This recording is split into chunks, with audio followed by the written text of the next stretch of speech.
Welcome to Stress Month. I'm chatting with Nic Prendregaust. Nic, do you want to just tell us a little bit about what you do, and then we'll talk about stress? Yeah, so hi Emily, I am a counsellor working in private practice. So I sort of look at a range of different areas: bereavement, grief, loss, stress, anxiety, confidence. And actually I've just moved into developing a new niche, which is about perimenopause and menopause. So very, very topical. So looking to support women with that transition. And Excellent. Midlife matters, as we know. Yeah. It really does. So stress is a biggie, isn't it? Yeah, it is a biggie. And there's so much you can do in terms of, I think, understanding how the stress has come about, as well as looking at sort of techniques to sort of manage stress, as well. So I always talk about it as being quite a sort of a primal mode. It's the whole sort of fight or flight, our ancestors wanting to run away, from the saber-toothed tiger. But I think there's so many things in our lives that can create stress. And actually, as I call it, if you sort of bring a dollop of the perimenopause, menopause symptoms in there as well, with so much going on during that transition, whether it's, I don't know, caring or looking after elderly parents, relationships, children, teenagers, financial challenges, then, it can feel really heightened, our stress Absolutely. levels, during this sort of this midlife. So, yeah. So do you, where am I going to go with this question? Yeah. I'm very aware that some people are sometimes very aware that they're stressed because they're going through a divorce or a house move or a big thing. But it can be the little stress, the stuff that just builds up and builds up, that can really impact us, can't it? Yeah. I think, if we've got sort of, as you said, it doesn't have to be the biggies. It can just be sort of little things that are bubbling away.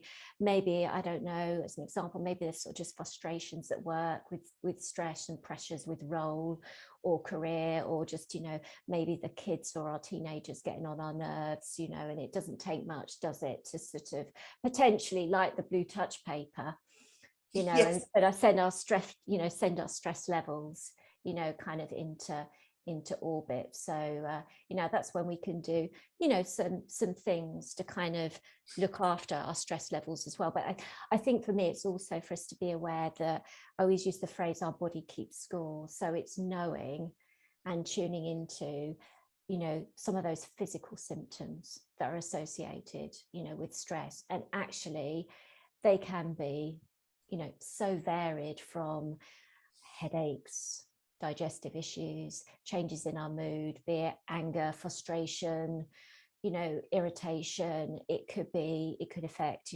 our immunity. We could have skin flare-ups, we can have stress in our muscles. So then we go along and have a massage. So it's tuning in, and knowing, when those symptoms are there and when they're going to be, beginning to rise. So I always talk about our stress bucket. Yes. If you like. And as soon as that gets too full, then yes. Yeah, absolutely. It is literally like a bucket. You can imagine that if you just take time out to pause to think, actually, what's in that bucket for me at the moment? And it can be work, it can be kids, it could be the smallest of things.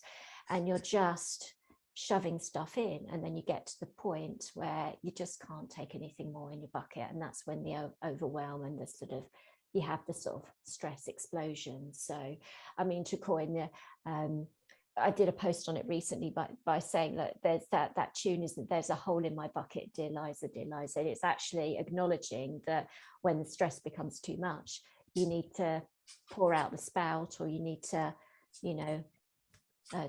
take the tap off and actually let the stress out. But that's what you do in terms of stress.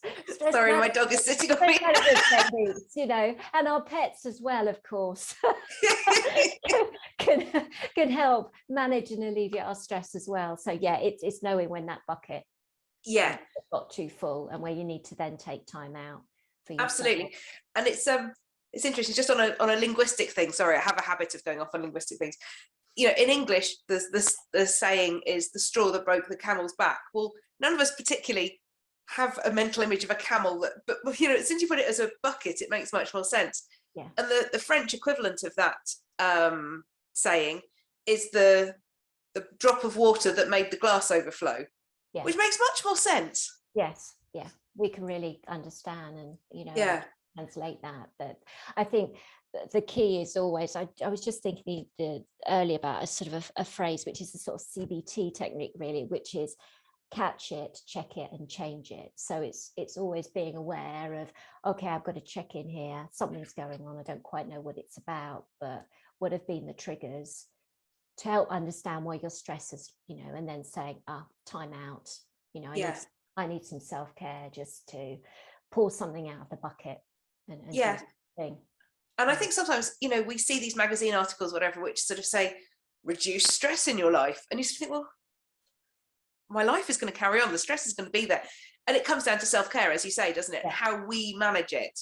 Yeah. And how we manage it. And, you know, it's going to be different, you know, for everybody in terms of what works for you. The recent post I said, I actually posted a picture of my dog to say, you know, one of the things I do is just to get out in nature, you know, get out, get moving, you know, just sort of switch off as a distraction. And often with sort of stress management is, we all say, don't we, you know, well, I haven't got time to check out, I haven't got time to pause. But it doesn't have to be, you don't have to go on some kind of major walk with your dog. It could be going out for 10-15 minutes just to clear your head. It could be, I don't know, just doing 10 minutes of exercise, you know, or movement, whatever works for you, picking up a hobby, doing something creative, you know, even if you sort of jump in the bath. I know a coach of mine many years ago said to me, what she often does is, she gets in the bath in the middle of the afternoon just to, you know, take a break. Yeah. And I think stress and decompress.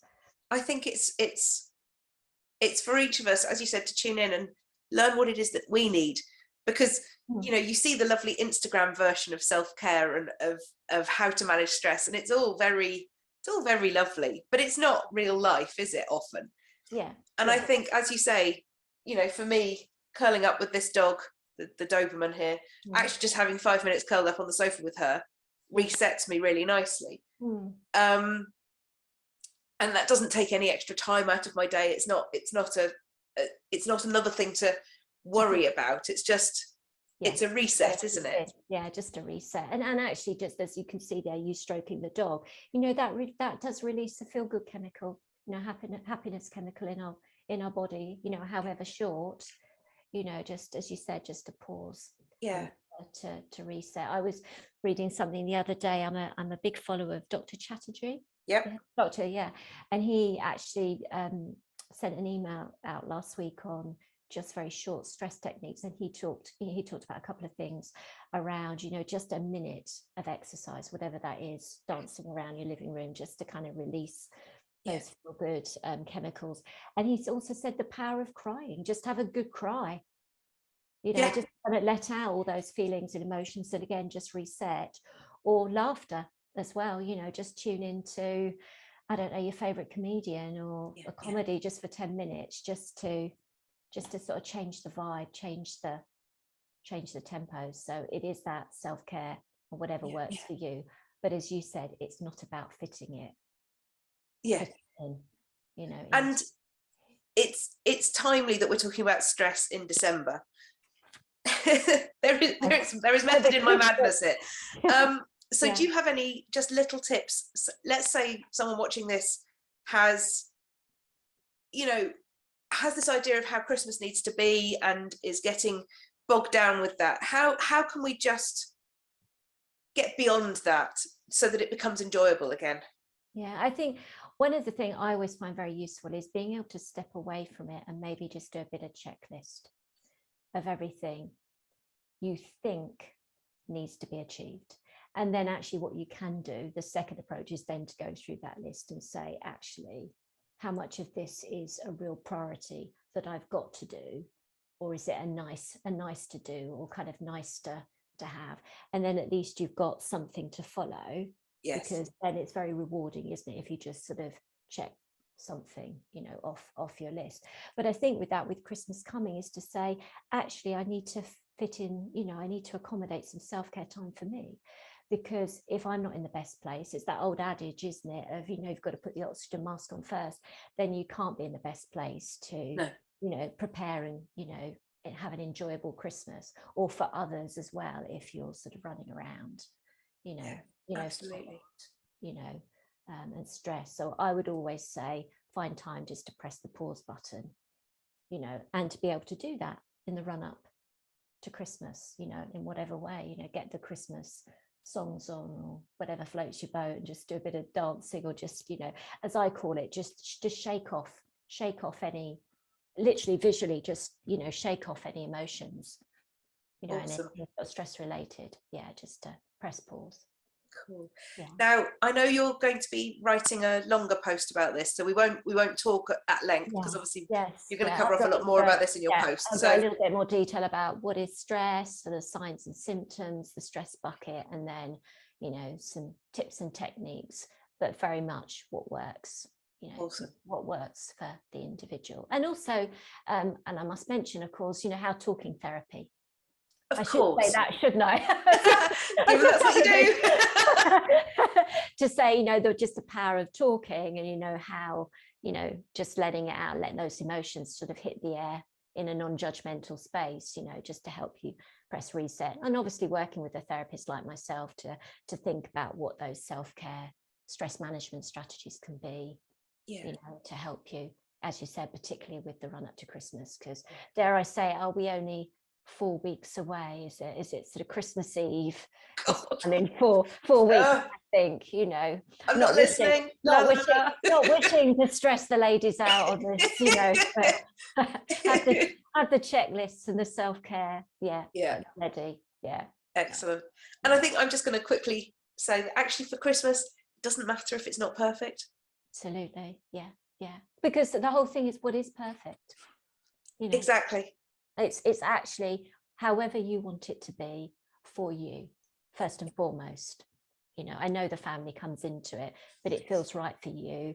Then, you know, how you are and how you're feeling, you know, naturally it just, you know, it flows, doesn't it, onto other people. So yeah, good vibes, good Christmas vibes.